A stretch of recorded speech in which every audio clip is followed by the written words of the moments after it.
जिसकी चर्चा आप कर रहे थे धामधनी। प्रिय छत्रसाल, जिस प्रकार हिंदू धर्म ग्रंथों में परमधाम, अक्षर, अक्षरातीत, ब्रह्म सृष्टि एवं कलयुग का वर्णन किया गया है, उसे ही कथित धर्म ग्रंथों में क्रमशः अर्शे आज़म, नूर जलाल, नूर जमाल, मोमिन एवं दज्जाल कहा गया है। इन्हें विभिन्न कथानकों के माध्यम से वर्णित किया गया है। हमने बादशाह औरंगजेब तक भी ये सत्य ज्ञान का संदेश पहुंचाया, लेकिन उसने जान समझकर भी इसे स्वीकार नहीं किया। इस प्रकार बादशाह औरंगजेब सत्ता के मद में हमें रोकने के लिए लगातार प्रयासरत है। मैंने सत्य धर्म की रक्षा के लिए अनेकों राजाओं को आह्वान भी किया, किंतु किसी ने भी बादशाह के खिलाफ तलवार उठाने की हिम्मत नहीं की। इसका मुख्य कारण था कुछ राजाओं का औरंगजेब से भयभीत होना और कुछ राजाओं को मेरे सत्य ज्ञान पर विश्वास न होना।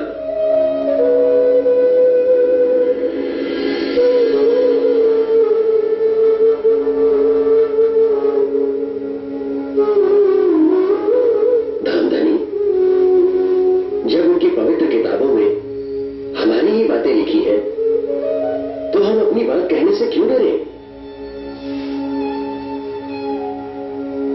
इस अलौकिक ज्ञान को सारे संसार में जोर शोर के साथ प्रसारित करने की आवश्यकता है। चाहे औरंगजेब हो या अन्य कोई, जो भी इस महान कार्य में बाधा डालेगा उसे मुंहतोड़ जवाब दिया जाएगा। और जो कोई भी आपके इस ज्ञान को सच्चे हृदय से स्वीकार करेगा और आपके चरणों में आ जाएगा, उस पर मेरा तन, मन, धन सब कुछ न्यौछावर रहेगा, सब कुछ। शाबाश छत्तर।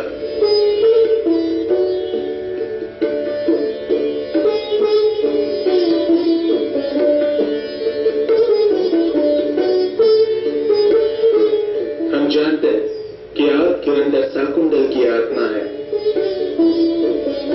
ऐसा दृढ़ विश्वास आपके अतिरिक्त अन्य किसी भी राजा में मैंने नहीं देखा।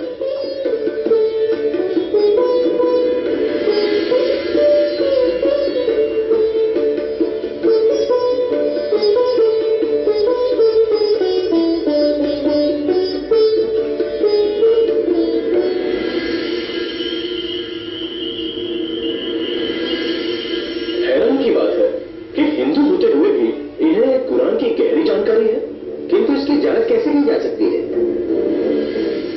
कि श्री जी जो कुछ भी कह रहे हैं वो पूरी तरह से सच है? सच तो सामने आना ही चाहिए, नहीं तो शंकाओं के बादल यूं ही मंडराते रहेंगे। मैं आप लोगों की बातें सुन चुका हूं। मेरे मन में भी ऐसा ही द्वंद्व चल रहा है। इसके समाधान के लिए एक ही उपाय दिखाई देता है, शास्त्रार्थ। हाँ, शास्त्रार्थ। मैं इसके लिए आज ही छत्रसाल से बात करता हूं।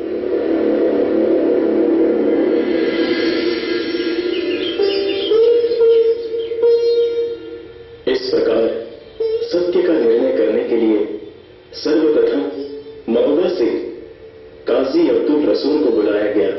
महोबा से पधारे आप हजरात काजी साहबान का हम हार्दिक स्वागत करते हैं। अभी कुरान व हदीसों के गहन रहस्यों पर चर्चा प्रारंभ होगी। श्री प्राणनाथ जी की तरफ से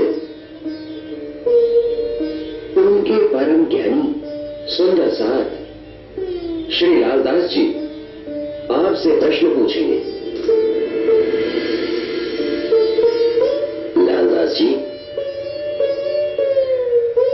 काजी साहब, आपसे निवेदन है कि आप हमारे सवालों का साफ साफ साफ और एक ही जवाब देंगे।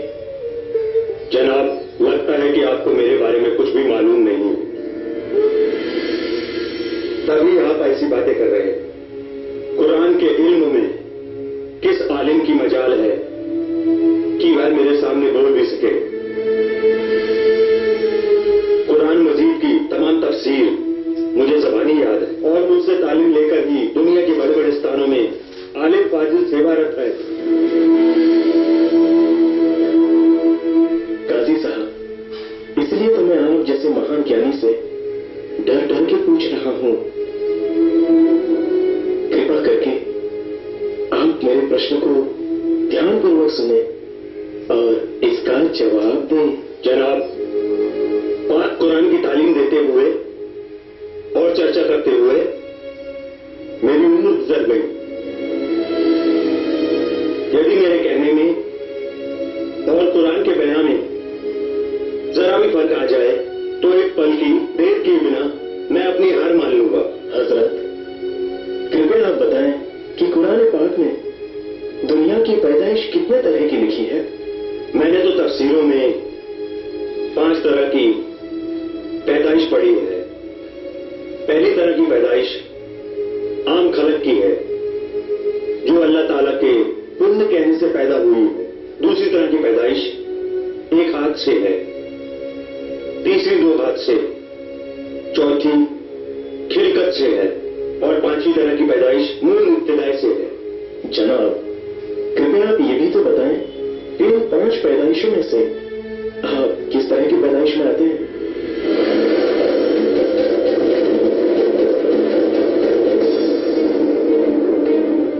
मेरे मौला, मुझे हिदायत कर। पहली वाली पुण्य में से तो यकीनन नहीं, लेकिन बाकी चारों में से मैं किस पैदाइश में से हूं, इसका फैसला नहीं कर पा रहा। मैं खिलकत से हूं। नहीं, शायद मैं नूर इब्तिदाई से हूं। मौलाना साहिब, आप भ्रमवश कुछ दुविधा वाली बातें कर रहे हो। इस बात का कहीं खुलासा ही नहीं, तो फिर मैं क्या जवाब दूं कि जिससे मेरा रुतबा भी बना रहे?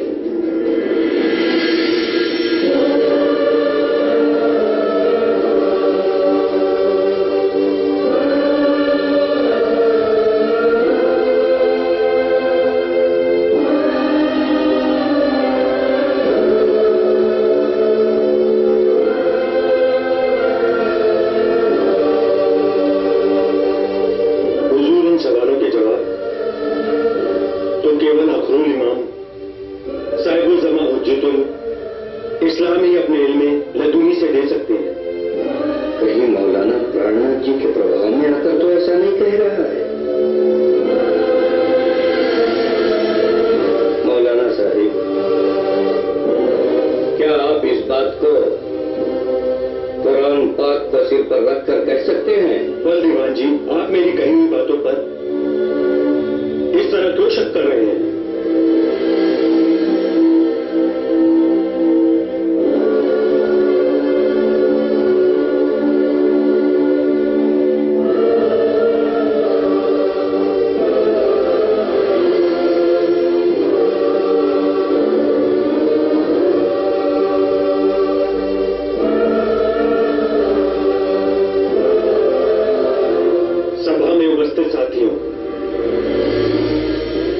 सब गवाहें कि यदि मैं जरा सा भी गलत बोलूं तो इस गुनाह से तबाह हो जाऊं और हश्र के दिन शिफायत मोहम्मदी से वंचित रहूं और मेरा मुंह से आ रहे।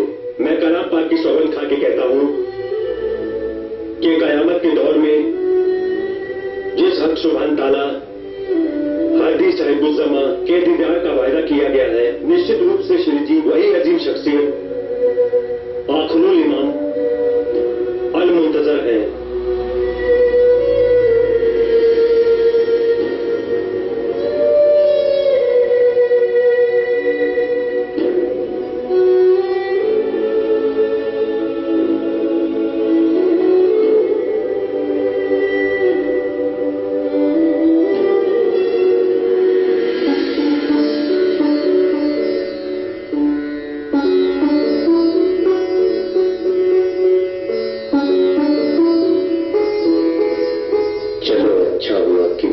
साहिब ने इन्हें इमाम साहिब बदसुमा के रूप में स्वीकार कर लिया। अब देखें कि पंडित जन क्या कहते हैं।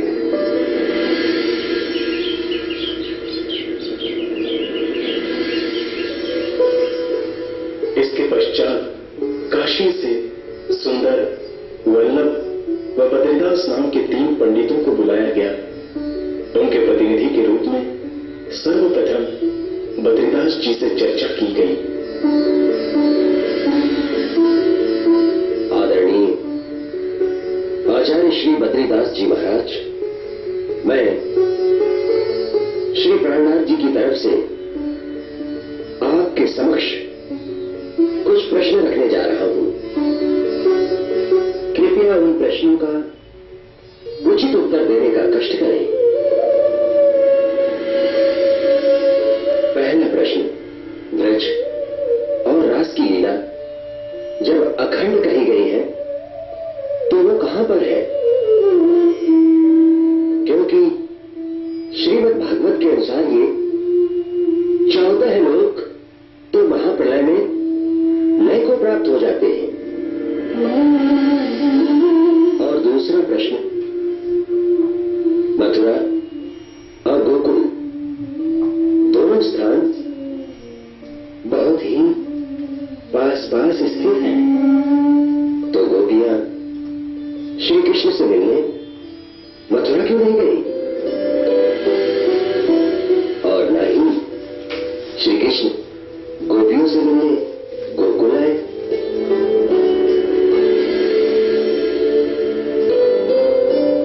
इन प्रश्नों के उत्तर तो श्री कृष्ण जी के तन में लीला करने वाला ही बता सकता है। निश्चित रूप से वो शक्ति इस समय श्री प्राणनाथ जी के स्वरूप में विराजमान है, क्योंकि उन रहस्यों को उनके सिवा कोई और प्रकट नहीं कर सकता।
श्री लालदास कृत पितक 36 कारखानों की सेवा दिनों आटों पर की कहीं प्रीत जो ये नित कारखाने से वही कौन साथी सब सेवा के मूल कुल दीवान गिरी थी सेवा गरीब दास सो नित अरज करे अब चले न सेवा मोह पास यह तुम देव औरों को मजल राम नगर कई बहुत आतुर हुए के तब हुआ हुकुम खा लाल पर गड़े से हुकुम हुआ पासा के हजुर तब वृंदावन को नहीं जान के काम जरूर लाल का रहना हुआ हुकुम था हुआ ते सुनिए शकुंतल ने परने जाए कहो ये तब लाल दास को पथाए ले परने को पैगाम महाराजा सो मिल के किया बुलावने का काम आया पहुंचे परना में लाल चले ना तब छोड़ी वृंदावन ने सौंपी लाल को सब ले पथाई कुंजिया को लाल को वाह हुकुम यह आई आज्ञा से सेवा करो अब तुम मूल 36 कारखाने का सब दिया हाथ लाल के इनको जो कछु चाहिए सो सब पहुँचे ये एक मूल श्री बाई दिए के सब पहुँचावे साज वस्त्र जो पहनन के तुम्हें क्या चाहिए तो हैं आज दोनों स्वरूप और साथ के सब वस्त्र भूषण पहुँचावे संन्यास नित नित रंग नूतन और अनाज सब जात के शाक तरकारी सब मेवा मिठाई और दे जो जिन समय चाहिए जब रुई शुद्ध और वासन निर्गुण और सरगुण सब पहुँचावे समय समय आना आन देवे शयन हाजिर रहे हजूर में बैठे श्री राज के पास आगे पीछे ना हो वही ये सेवा करे जो खास इनके पास रहते हैं इन कारखाने में घनश्याम देखा लिखे धर्मदास खजाने संत दास शामिल रहे और चतुर रहे हित और मानिक रहते हैं कल्याण भी आवत भिखारी दास भी रहे खजाना मकरंद रखे इन पीछे गिंगे कोंदई सेवा इन पीछे गिंगे को दई सेवा करे सब किए कपड़ा मकरंद देवही सब साथ और श्री राजा नित सेवे संन्यास फिर खेम करन रखाई न काज पहले नारायण देवे कपड़ा रहे सेवा में हुकुमा देवे सब संन्यास फिर करी खेम करन आत्मा श्रीमाम जी कहे मोमिनो ये साथी सेवा के कहो के ताजु बहुत है जिन प्यारे चरण धनी के जिन प्यारे चरण धनी के श्रीमाम जी कहे मोमिनो ये साथी सेवा के कहो के ताजु बहुत है जिन प्यारे चरण धनी के श्री मामती कहे ये मोमिना ये साथी सेवा के कहो के ताजु बहुत है जिन प्यारे चरण धनी के जिन प्यारे चरण धनी के प्रकरण 11 चौपाई शास्त्री 71 बोलो श्री प्राणनाथ प्यारे की जय। श्री लालदास कृत वितक 36 कारखाना मध्य गर्मी के दिन की सेवा गर्मी के दिनों में सब सेवा कुछ बोए अतर खरीदे सब जात के आवे टुंग भरे गुलाब के ये आवे टुंग भरे गुलाब के सोए अगर सोआ खस खाना करे सेवा गंगा राम कुछ बोए खाना सब राखत है यही खरीद करे इस थाम खस खाना बनावट ततिया अपने हाथ छपर छाटे बलि भाट सो छिटकत पानी साथ ततिया बांधने को एक वो का गंगा राम सेवा कृष्णदास दयाल रे मोहम्मद खाई न काम फते मोहम्मद आवत खड़ा करन खस खाना मंगले के बीच में सब सेवा करे समान। काम बढ़ाई का पड़े रहे मोहन हीरा मन। सुतरी डोरी ल्याओ नको भूलचंद मोहन। बाँस कम चिए ल्याओ त पूर्वीय खोज ऊपर। समारने बाँसों को जग्गू बिरजू बुलाउने पर। लाल खारुआ चाहिए जाओ तो है नारायण। बनाए के ठाड़ी करे पड़त है सुबान। जल छिटकत सब बंगले उठाए सब बिछौने। इनायत खां भगवान गंगाराम सेवे न समय। बिछौने वाले बिहारी दास सब साथ दौड़े न काम। बिरजी मोदी जल छिटकत कर राज की पहचान। नंदराम पखाले मंगावत आखर बलवाई छिटकत। तर करे जिमिए को गरमी न फरकत। बाव डोले इत हजुरी खड़े रहे एक पाए। बिहारी बाव डोलत कबहू गंगा दास इत आए। शंकर हाथ में रहत हैं हमेशा ही बीजने। जब महाराजा आवत बाव डोले न समय। और साची सब टुलावत जहाँ लग पौड़त श्री राजा। चार जनेता खड़े रहे बल्लभ शंकर यही काजा। गंगा दास जी गंगाराम और ये जो बिहारी दास संत दास सेवन में खड़े रहे ये खास। और साथी भी सेवन को खड़े रहे सदा सन्मुख। जिन सुख लिया इन समय कया न जाए न मुखा। इन सेवा मीने पहले रहते हैं निर्मल दास। तापी से प्रेम दास ने सेवा करी जो खास। लाल मुकुंद दास रहते हैं निर्मल दास के संग। गोविंद दास सुरति मगन सेवन सर्व अंग। जमुना मांझ गई न समय रहे हजूर सेवा में। राम भाई आकर में ये सब हुए बल्लभ से। हकीकत खां भेजत हैं गुलाब के शीशे। छिड़कत हैं सब सेज पर गंगा रामायण समय।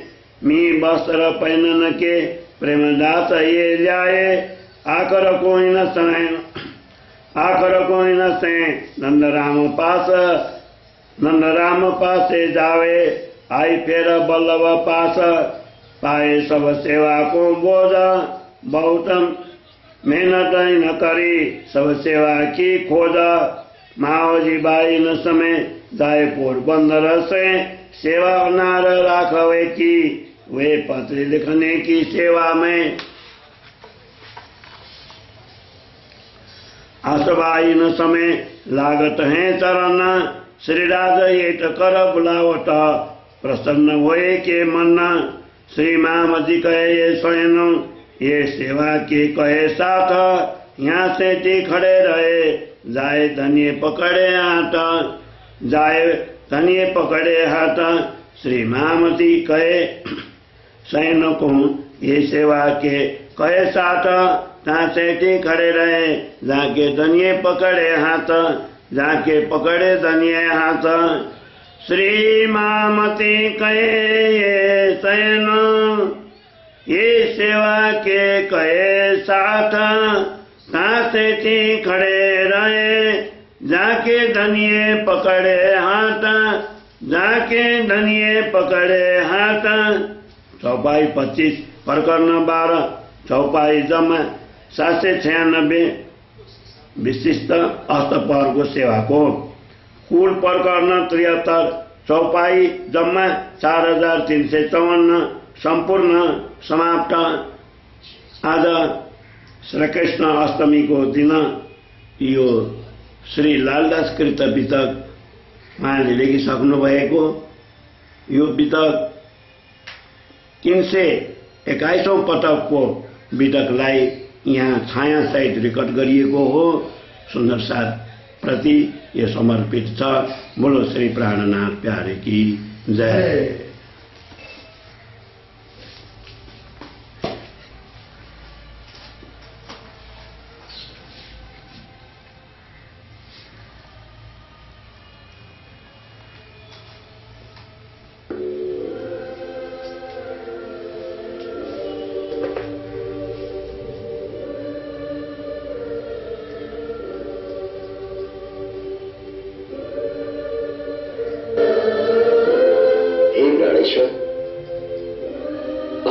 मुझे हुक्म की शोभा दी है,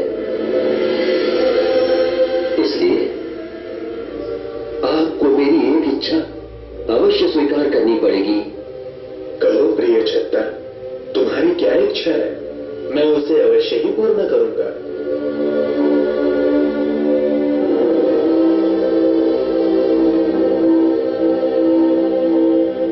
हे रामधनी, मेरी ये प्रबल इच्छा है कि सारे संसार में ब्रह्म ज्ञान का प्रचार व प्रसार हो। इसलिए मैं चाहता हूं कि मैं अपनी सेना लेकर आपको सर्वेश्वर के रूप में हाथी पर बिठाऊं और आपकी सवारी निकालूं और बड़े बड़े मौलवियों और पंडितों से आपका शास्त्रार्थ करवाऊं और समस्त संसार को बताऊं कि आप ही श्री विजय अभिनंदन बुद्ध निष्कलंक स्वरूप है। हे रामधनी, साथ ही मेरी ये भी इच्छा है कि जो राज्य मुगलों के अधीन है, हम उन सभी राज्यों को मुगलों से मुक्त कराते हुए जाएं। जैसी तुम्हारी इच्छा।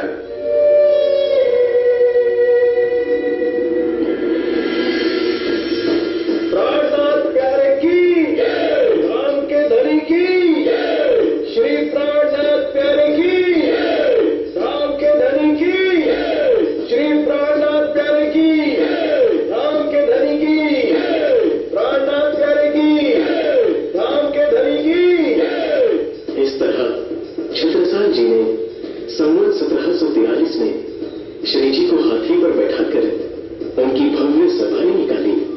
जब वे राठ, खड़ो, जलालपुर आदि स्थानों पर विजयश्री प्राप्त करते हुए गांधी के नजदीक पहुंचे, तब वहां सभी काजियों व मौलवियों को एकत्रित करके श्री जी से उनकी चर्चा करवाई गई।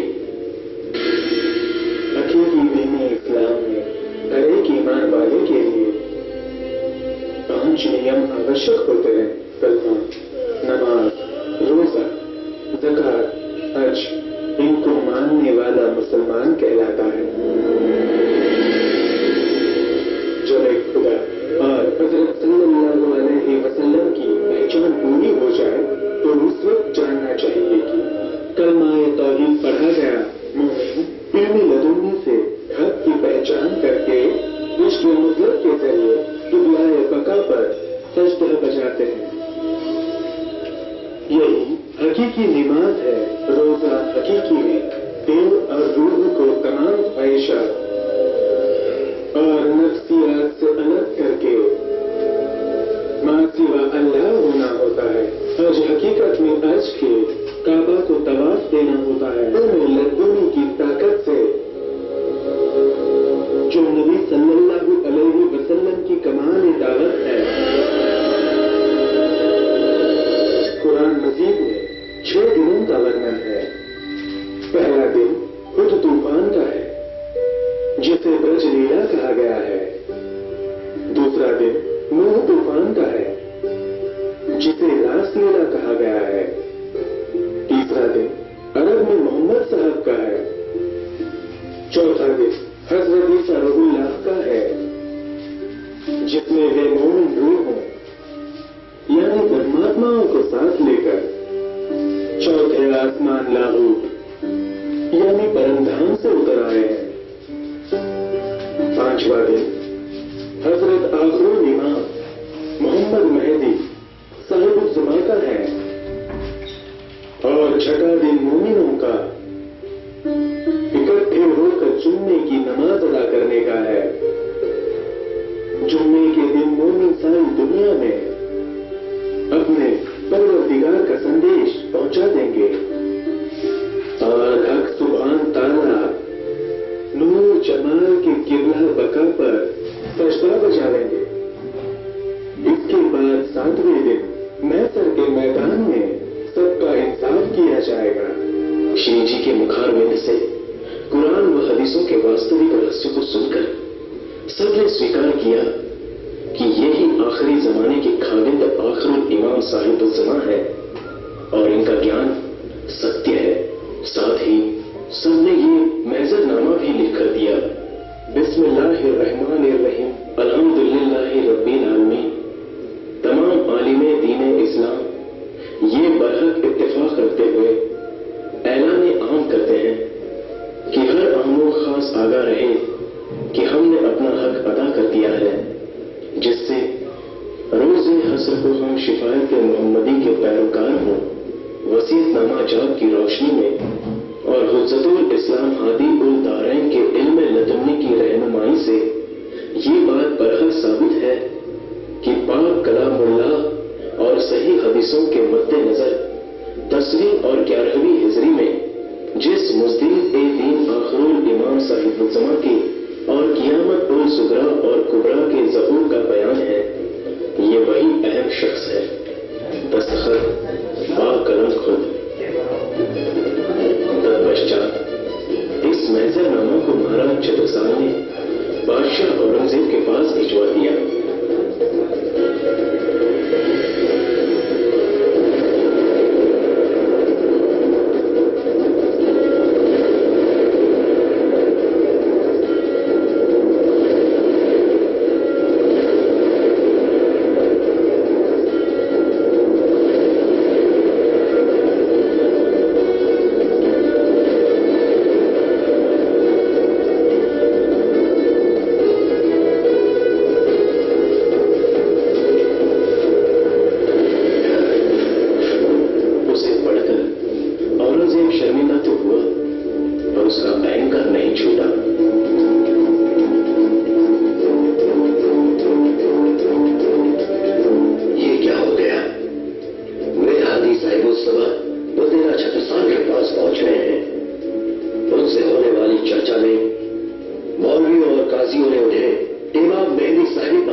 बसंत सुर्खी श्री जी के चरणों में आए।